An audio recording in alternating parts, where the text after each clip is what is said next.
Hello everyone. Today we're going to start with fundamentals of economics, and this is an entire video of this subject. But before this, we had been creating shorts regarding some important pointers or something important topics in this. So you can refer to that if you want to have a quick revision or you just want to go through some things or some points. And but this will be an entire video which will be covering everything, all the topics in detail. That is the intention behind it, and it will be in parts. So this is the part one or the first chapter of microeconomics, that is fundamental of economics. Now let's understand the various definitions of economics.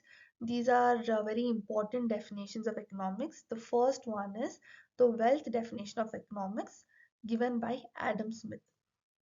As per this definition, economics is a science which inquires into the nature and the causes of the wealth of nations.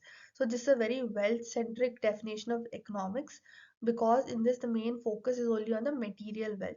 Material wealth is something like jewelry, properties, which is measurable in terms of money. This is material in nature.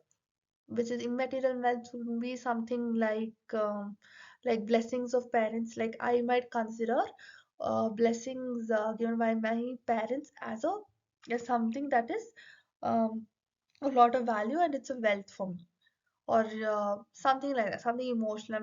Considering that as wealth, but that is not material wealth. That is immaterial wealth which I'm having. The blessings of my grandparents, my parents, ancestors, such thing is, it's not considered material wealth. It is considered as immaterial wealth. But this definition is focusing only on the material wealth. It tries to understand the nature of the wealth of the nation. It tries to understand the causes of the wealth of nations. It tries to understand how the wealth is produced, distributed, consumed. It tries to understand everything from an angle of wealth creation and distribution and wealth consumption. The second definition of economics is the welfare definition of economics. This definition is given by Alfred Marshall. According to him, economics is a study of man in the ordinary business of life. Like how the previous definition is well centric, this definition is welfare centric. And this definition again talks only about the material welfare. It is talking only about the material welfare.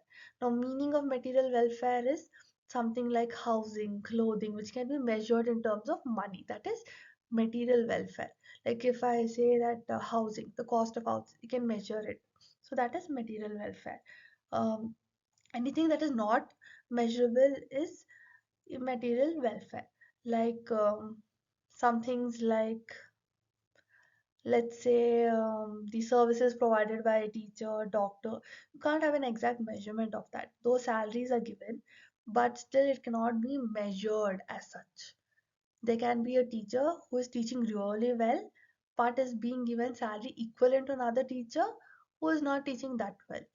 So that is how it is, right? So we can't exactly measure it in monetary terms. So that is non-material. That is that is not material welfare. So material welfare is something that has got monetary value, and this definition considers only the material welfare. And the third definition is this called as the scarcity definition of economics. As per the scarcity definition given by Lionel Robbins, economics is a science which studies human behavior as a relationship between ends and scarce means which have alternative uses.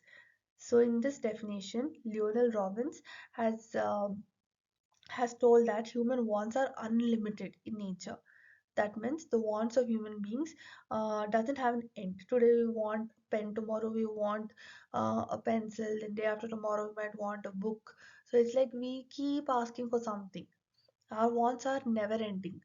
So he says the first point he says is the wants are unlimited. The second point that he brings across is that the resources are limited or scarce in nature.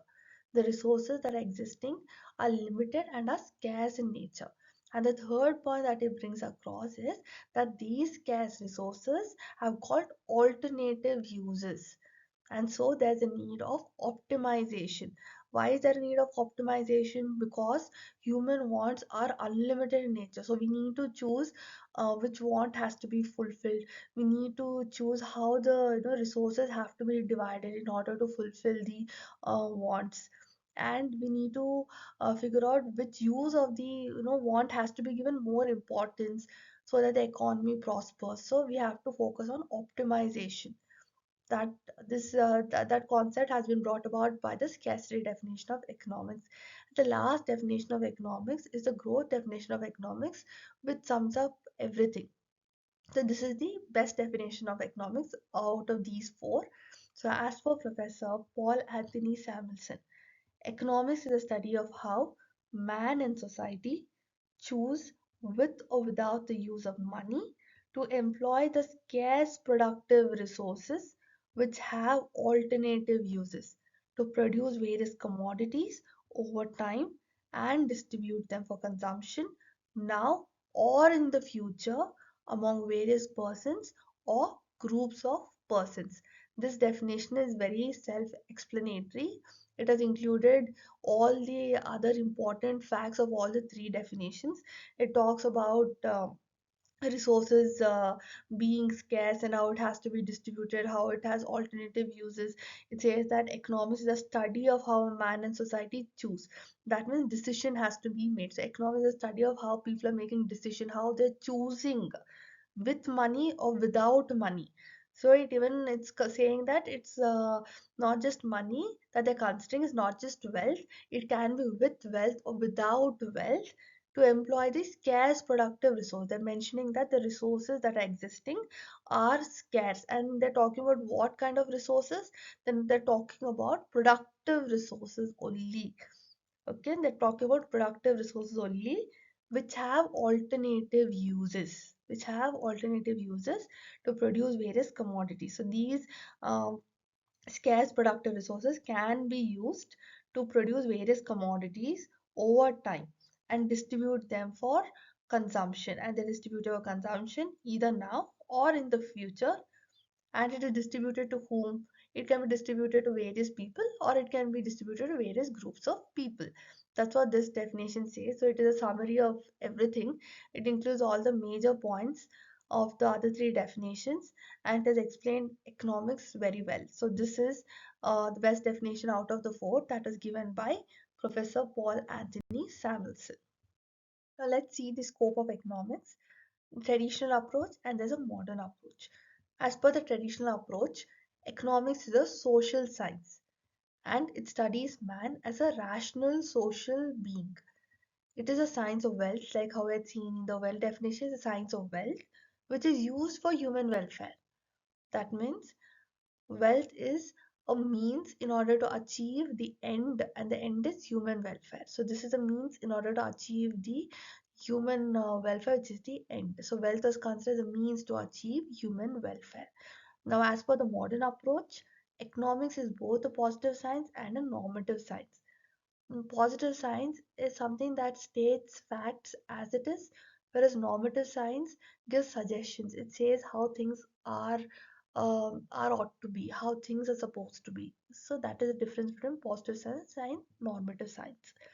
And economic problems can be understood using either theoretical methods, or it can be understood by using empirical methods. Empirical methods is something like by experience or observations we can understand it. That is empirical methods. The economic problems analyzed under the modern approach, the economic problems that are existing are analyzed, and then the policy measures are also suggested. An individual under this approach optimizes his or her goal in an economic decision. So this is the end of the video. The next part will be put soon. Please to like and subscribe the video. Thank you for watching.